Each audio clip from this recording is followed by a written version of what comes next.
African people, African people. Let's build. Yeah. Uh,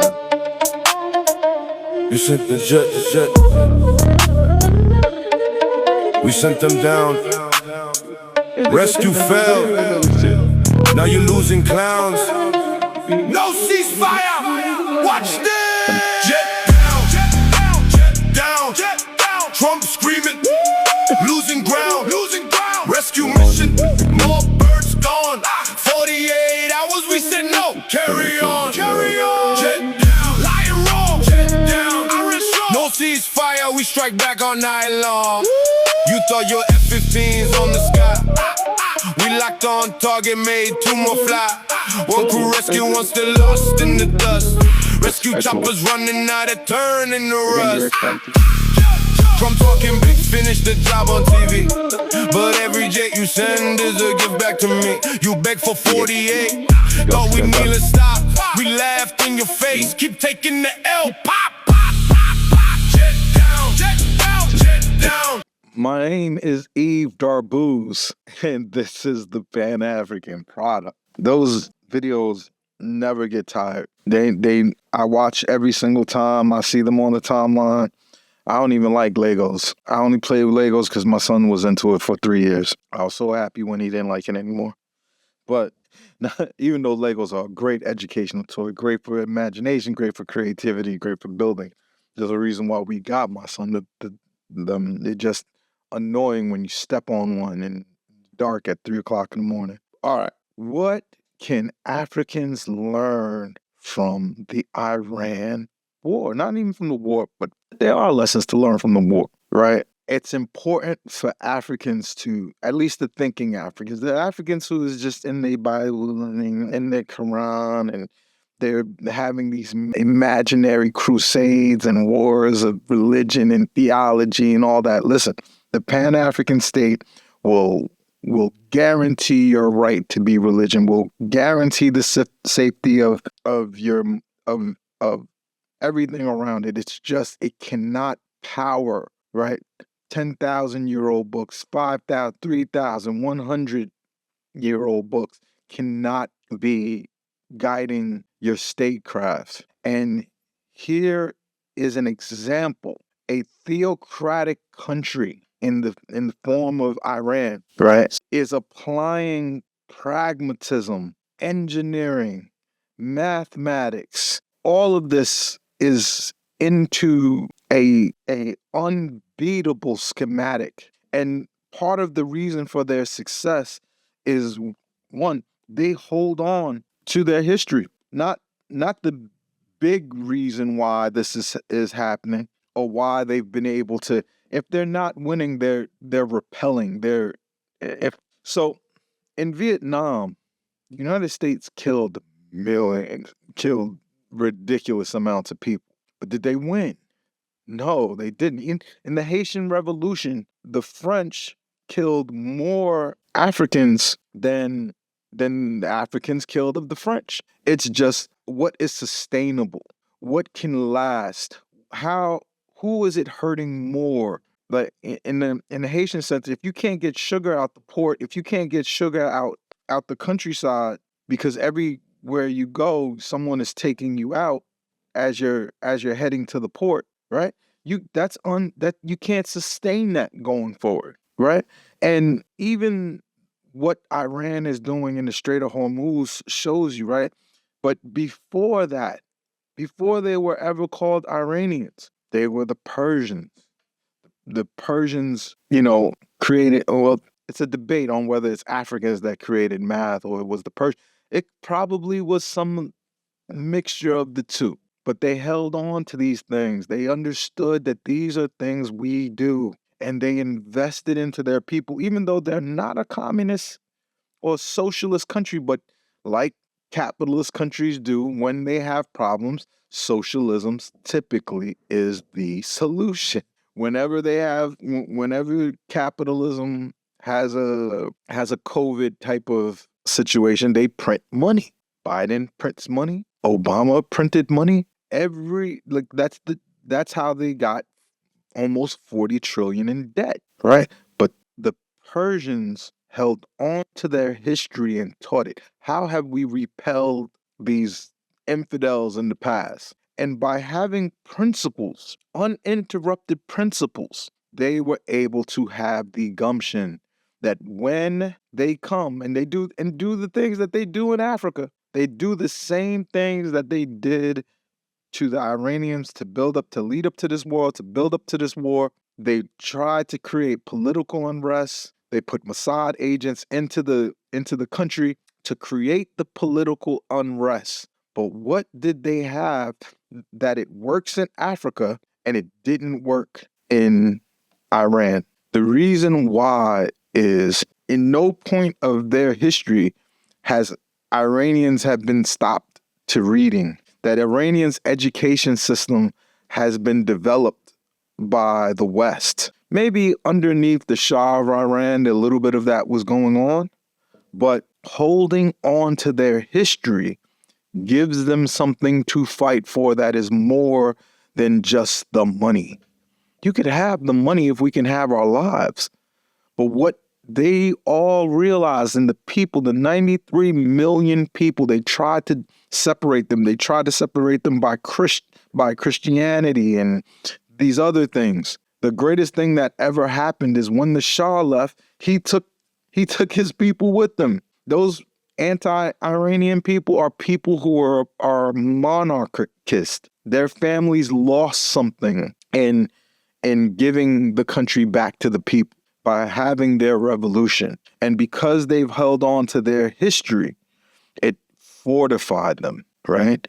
Then two, the other thing that Iran did is they industrialized their military, right? Industrializing the military is an important part. Instead of buying weapons like the Arab states around them do, which only ends up in Africa and in the Horn of Africa and robs us there, right? But by industrializing your military, you now are making the drones, right? You're making the drones as you fight. You're making the rockets, right? You're digging the tunnels, right? And this is a country that has been under sanction for so long. That's why it's so analogous to compare Iran to Africa, except for the fact that they've only have 93 million people. Nigeria has double that. And Nigeria is extremely weak. Why is that? I will tell you, because instead of making roads, we drive Land Rovers and Rolls Royces and Lamborghinis and Ferraris through the streets of Lagos. We've been so capitalistic and so taught American. You could just see where the corruption flows through, and the corruption starts in the mind. Israel tried to use this against them.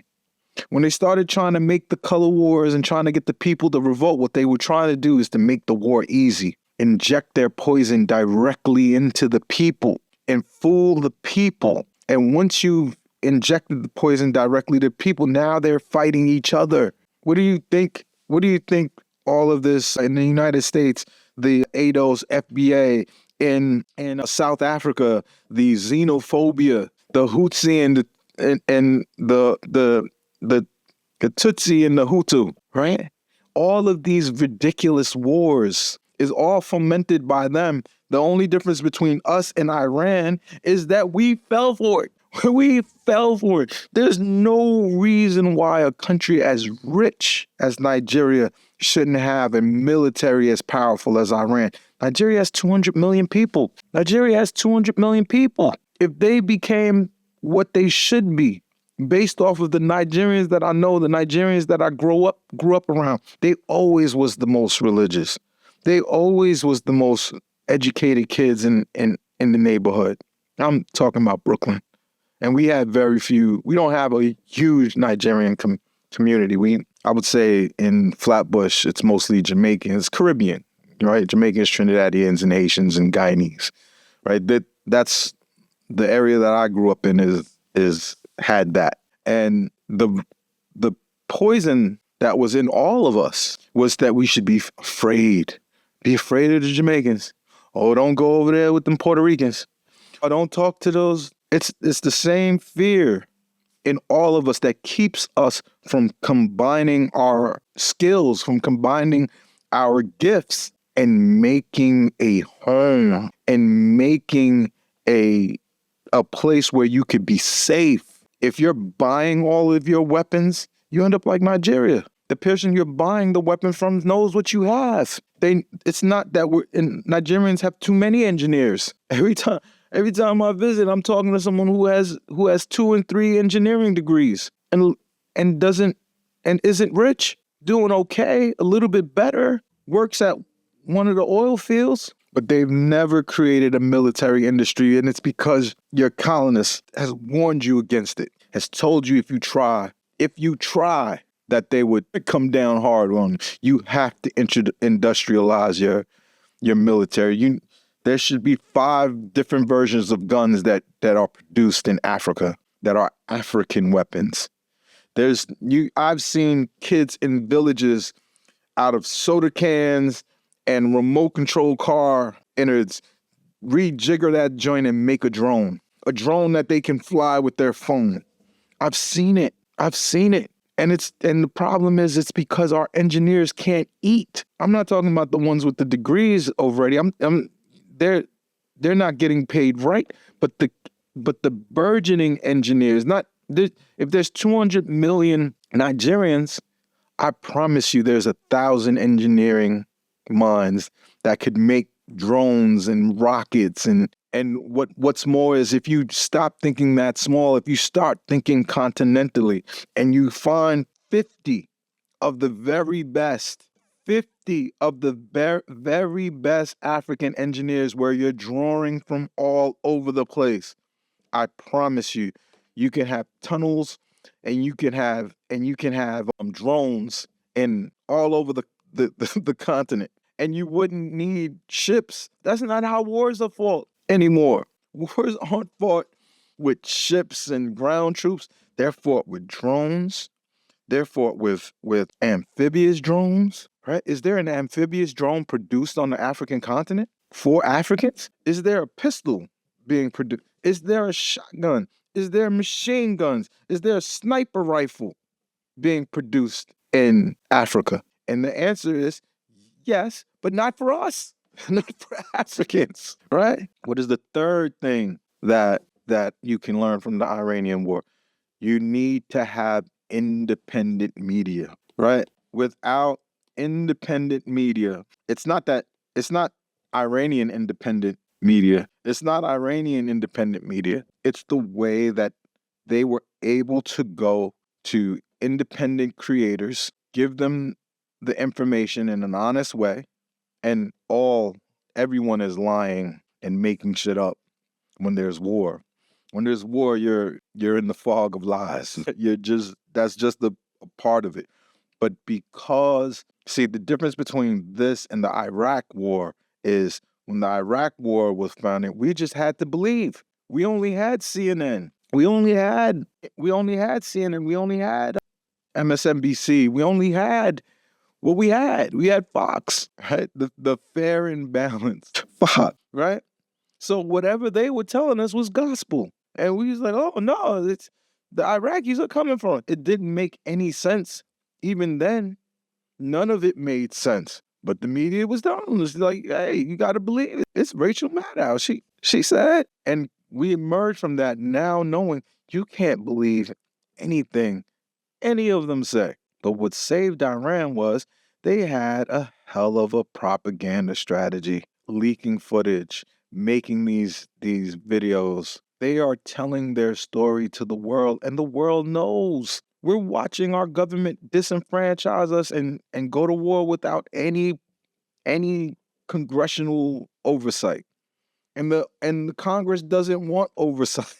They're doing what they get paid for. They get paid not the money, not the salary that they get, the little $200,000 that they get.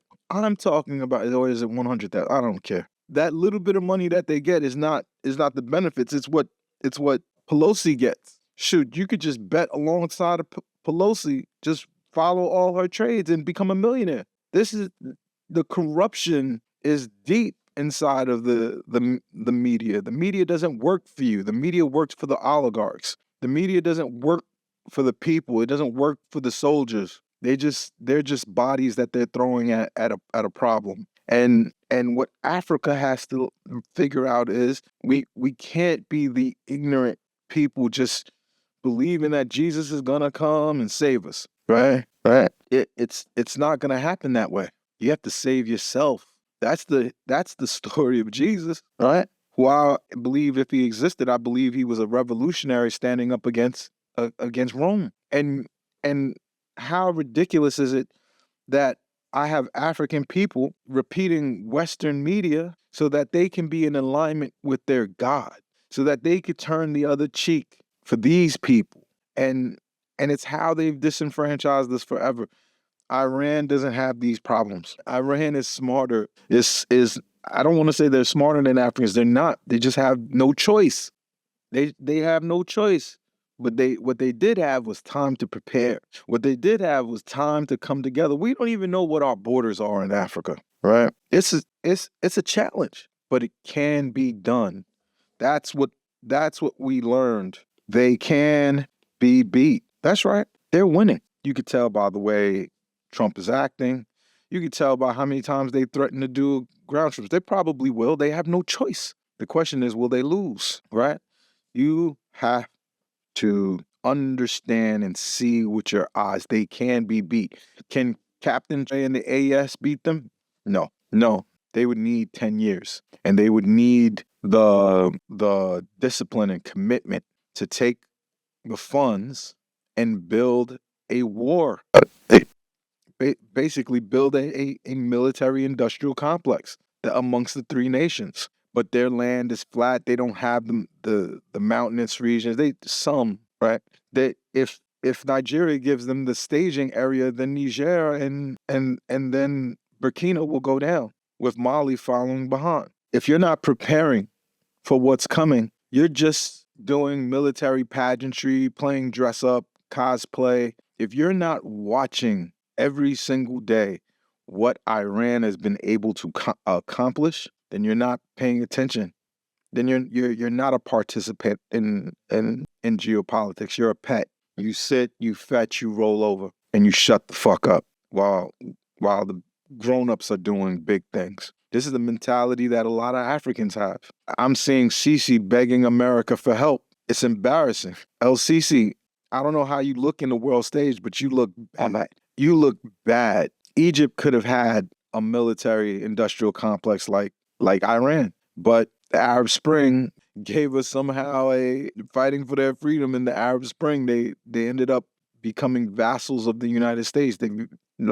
Which means no weaponry, right? We also don't have leaders like Gaddafi, right? You need leadership, but not like how it's typically meant. You don't need George Washington. The George Washington for the Iranians was a gentleman by the name of Soleimani.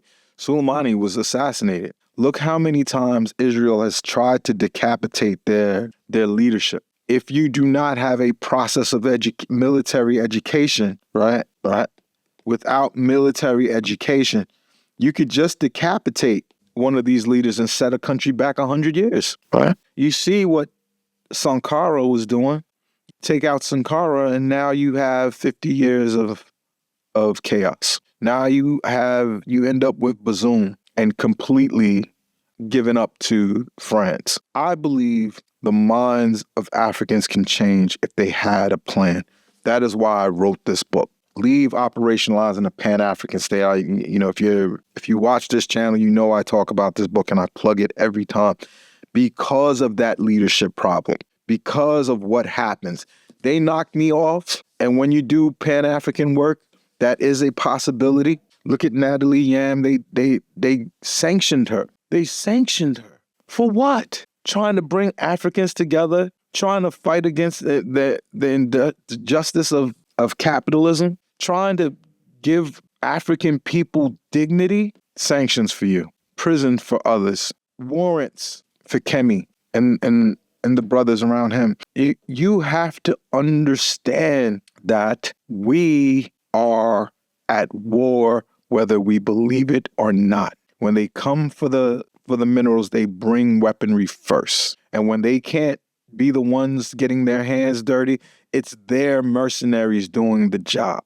A private mercenary can almost walk into any country in Africa and beat them. Not my belief. That's Eric Prince, the founder of Blackwater. That's his assessment. He's now in Haiti creating chaos. A young man lost an entire leg from a drone site. He was 12 years old. 12 years old. My son was 12 when it happened as well. And it just bothers me. It just bothers me that we can't see the existential problem for what it is. We want to make it a problem that's not real.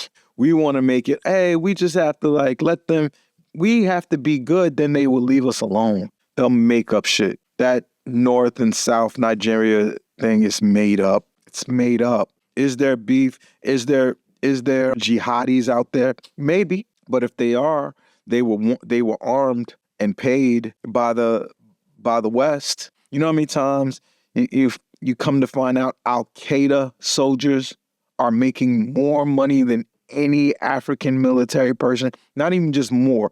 Like more would be like, hey, you're making $500 more a month. They're making triple, quadruple, and double what African soldiers make. There's not an African military that compensates their warriors like the American government does. So if you're hungry, if you're living in a rural village, what is to stop you from joining and creating chaos in your own country? The chaos was happening already. You were hungry. You were desperate. Duvalier used to say, I don't control Haitians with their minds. I don't care about their minds. I control Haitians with their stomach. These are important concepts to understand. I control Haitians with their stomach. And when I saw Nigerians be given bags of rice for their votes on video, probably filmed by the NGOs that did it. Supposedly they believe in democracy, but they would bribe the people with food. They would bribe hungry people with food to get their votes. Not to really get their votes, to install their puppet, right? Nigerians are always telling me, you don't know about Nigeria. I don't. Not enough to be sitting here, talking about Nigeria. What I know about is Americans' policy. What I know about is what they leave behind in their wake, a husk of a country. So many resources, so many talented people. They had a Super Bowl where American football, a sport that's not even played in Nigeria, had like 6 Nigerians on the team that won. Just one long Nigerian name after another. These are gifted people. These are great people, brilliant people. When I go to the doctor, it's nothing but Nigerians in the back with the MD on at the end of the long ass name. Look at what Iran is doing. Africans, look what Iran is doing. These 5 things that I just mentioned are just a small. If Iran is powerful, imagine what a Pan-African state would be. Imagine how powerful that would be. And the number one thing, right? Not the first one I brought up. The number one thing that you must come to understand is that they can be beat. They can be beat. Look at what they're doing. A 90 million person country. 93 million people, right? In my book, I never suggest military. I say that the path is the mind, but I also know for a fact that if Africans ever did this, violence is coming because they understand that if we ever unified, we would be the most powerful country in the world. Maybe not militarily, but look at the waterways we control. Look at the market size that we have. Look at the minerals that we have naturally. Look at the amount of food that Africa could produce. The bread basket it would be for everyone in the world. They can be beat. They can be beat. We just have to get our shit together. Easier said than done. We have a lot of issues. We have a lot of things that we hold on to and we fight over. that aren't important. But after this war happens, right? I predicted the war in the book, right? It came true. The book was written in 2024.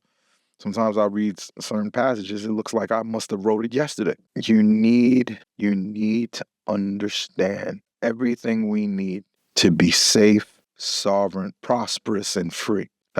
All those three of those things is the definition of sovereignty. All three of those things. You're missing one, you don't have sovereignty. You want to be safe, prosperous, and free. That's what the Pan-African state can do for us. That's what we can take what Iran has done, the way they've changed military, how it's fought. This is the new world, and Africans should have a place in it. Africans should matter. Our voices should be heard, not just locally, not just in your village. Planetary power in this anarchic world that there are no rules. There is no international law. There's just who is powerful. The Americans now, they respect Iran. And they're waiting, the ones that don't respect Iran, they're waiting for them to capitulate. They're waiting to find someone within their ranks to betray everybody and get 2 or 3 other people to join them and some soldiers to join them and use their access to take them down. That's what they're going to try to do. They can't beat them on the battlefield. They should. That's $1 trillion military that Iran is whooping up on. Whether you believe it or not, whether your media will tell you or not, your media is lying to you. Your media is it's unfair and unfortunate that you got to dig through all kinds of, filth to find the truth, but that's part of war. I don't want Africa to be a warlike, militaristic country. That's not what we're building. However, the reality is if you're not a big, strong military, right, whether there's going to be 750,000 guys who hold guns and 750 guys who pilot drones and who, repair robots. That's right. They call them autonomous military. No, just call it what it is. Robots, androids. That's really going to be on the military field. Are we close to building one? That's why in our education system we need a robotics course. That's why in our education, in our colleges, we should have the most resources for children to build robots, to repair them, to understand how they work, and to build an African-styled robots. Japan has theirs, South Korea has theirs, the United States has theirs. We should have ours. These aren't ambitious thoughts. The ambitious thought is the general one, the Pan-African state. That's an ambitious idea. But you do that, you have to do what Iran did. They educated their people. They invested in their people. Same thing that China did. They educated their people. They invested in their people. And honestly, Russia, they were communists for so long. They had the scientists. They had the know-how. They had the technology. And by building a military industrial complex or resurfacing it, it wasn't completely gone. But the Ukraine war made them force their hand, and now they're the number 4. They're the number 4 GDP in the world, if not third, or third, fifth, fourth, somewhere in there. What can Africans learn from the war in Iran? A lot. We need to be paying attention. We can't be operating like sitting ducks for the rest of our lives, trying to fight against American military and Toyota trucks. That's for us to fight each other. That doesn't work in real real military. We have to learn. After this Iran thing is over, they're coming to us because we have the riches, and our riches, they will use it to repair their $39 trillion hole that they're building up to. It's going to be 40 trillion. It's going to be 40 trillion in debt. Right. It is our time before they come. Right now. Unclutter their mind with nonsense, with reality TV, and I'm one of them. I'm the biggest sports fan ever. I love NBA basketball. I watch it obsessively, right? I know the weaknesses in that. I know that if I watch 5 hours of basketball, which I'm prone to do, I know that I have to invest into this, and what we're doing right now. Our futures depend on it. It's what our ancestors wanted us to do. It's It's what our descendants are going to judge us on. What do we do in this moment? My name is Yves Darbouze, and this has been the Pan-African Product. Jet down, Trump screaming, losing ground, rescue mission, more birds gone, 48 hours we said no, carry on, jet down, lion roar, jet down, I rest strong, no ceasefire, we strike back all night long, sacred defense, lion still flying high, you lose more planes, we own the sky, no ceasefire, jet down.